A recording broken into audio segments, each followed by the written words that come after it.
Assalomu alaykum Aziz aka. Yaxshimisiz? Xo'p, Isroilda mana qancha vaqtdan beri shu yerdasiz? 14 oy bo'ldi-da. 14 oy. Ya'ni 1 yil 2 oy shu yerdan beri shu yerda ishlayapsiz, yashayapsiz. Hammasi yaxshi xudo xolasa. Yaxshi bo'ladi. Xo'p, nima ishlarda ishladingiz? Qanaqa bo'ldi bu yerda? Bundaki bizaki kelganimizdan shu tekunimga tushdik. Ichkari ishlar. Ichkarida ishladik. Yaxshi bo'ladi. Ishlar qanaqa? Qiyin, oson? Endi kelgandan keyin qiyinchiligi ham bor, baribir. O'zgarish qiyinchiligi bo'ladi, baribir hamma ishda ham. 3 oy davomida baribir ketsak odam qiynaladi. Kelgan vaqtda sal qiyinchiliklar bo'ladi, keyin sekin-sekin o'tib ketadi. Ovqatni o'zingiz qilasiz. O'zingiz hamma sharoitni o'zingiz yaratasiz. Endi musofirchilik hayoti o'shanaqa-yu, baribir ko'pchiligimizda o'shanaqa. Xo'p, mana oyliklar qanaqa ishdan masalan endi? Oyliklar shu kelgan payt endi har xil firmada. Bizga 34 dan boshlandi.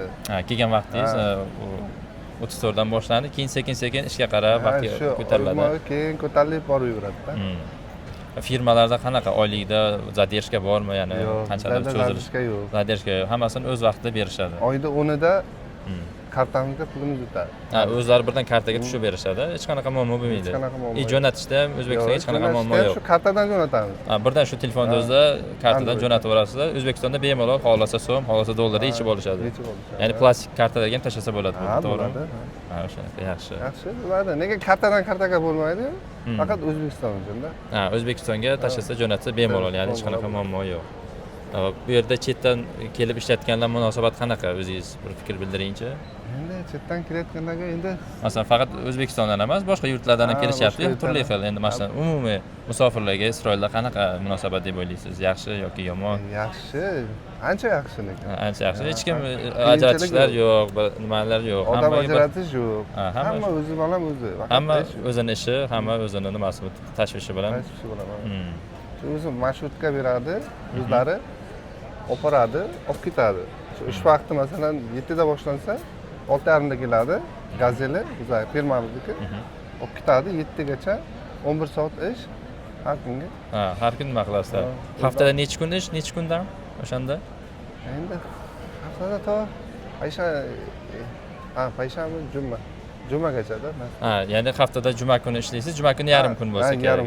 Yarim kun ishlaysiz, shanba kuni polniy den, ya'ni to'liq kun dam olasizlar. Ya'ni yakshanbadan hafta boshi boshlanadi bu yerda. Ishga chiqib ketasizlar. O'shanaqa. Endi bu yerdagi musofirlarga shart-sharoitlar qanaqa masalan? Kvartiralar, ishlarga olib borib kelishlar, nimalar, shular haqida bir oz gapirib o'tsangiz. Endi mana keldingiz, nimadan, O'zbekistondan keldingiz, sizni qanaqa kvartiraga olib borishdimi yo qanaqadir joyga olib borishdi? Kvartiraga olib borishdi. O'zlari kutib olishdi, kvartiraga olib borishdi. O'zlari kutib olib, kvartiraga olib borib. Endi almashasiz kvartira. Birdaniga bitta kvartira emas, vaqtincha bu yoqqa ishda. Bir ozroq vaqt joylashguncha u yoqdan bu yoqqa o'tish ehtimollari ham bor. Bor.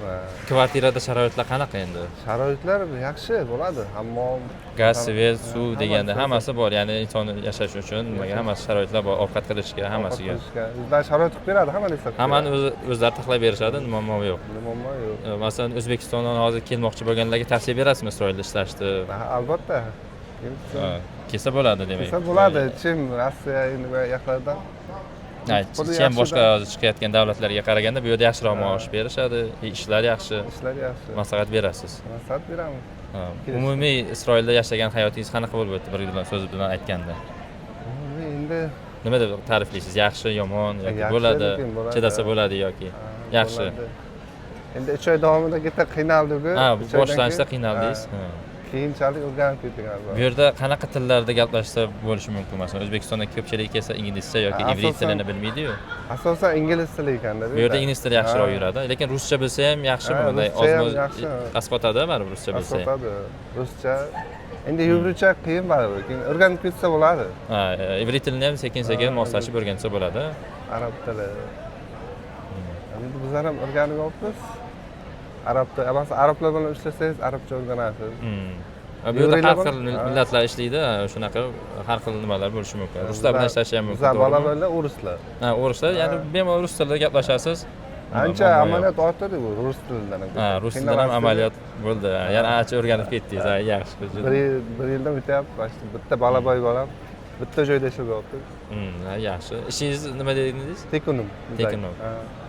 Ichkaridagi ishlar men qurilish ishlarida shunaqa bo'ladi. Qurilish ishlari. Endi bitgan uylarni biz boshqatdan tekinib chiqamiz. Masalan, topshirish kerak, shuni tekinib qilamiz. Bo'ladi. Demak, o'zimizni hamyurtlarga kelib ishlashni maslahat berasiz yashashda. Bo'ladi. Bo'ladi. Xudo xolasa bugun uyga qaytib ketyapsiz. Nasib bo'lsa uyga qaytish bugun. Bo'ladi. Demak, sizga oq yo'l tilayman, uyga yaxshi yetib oling.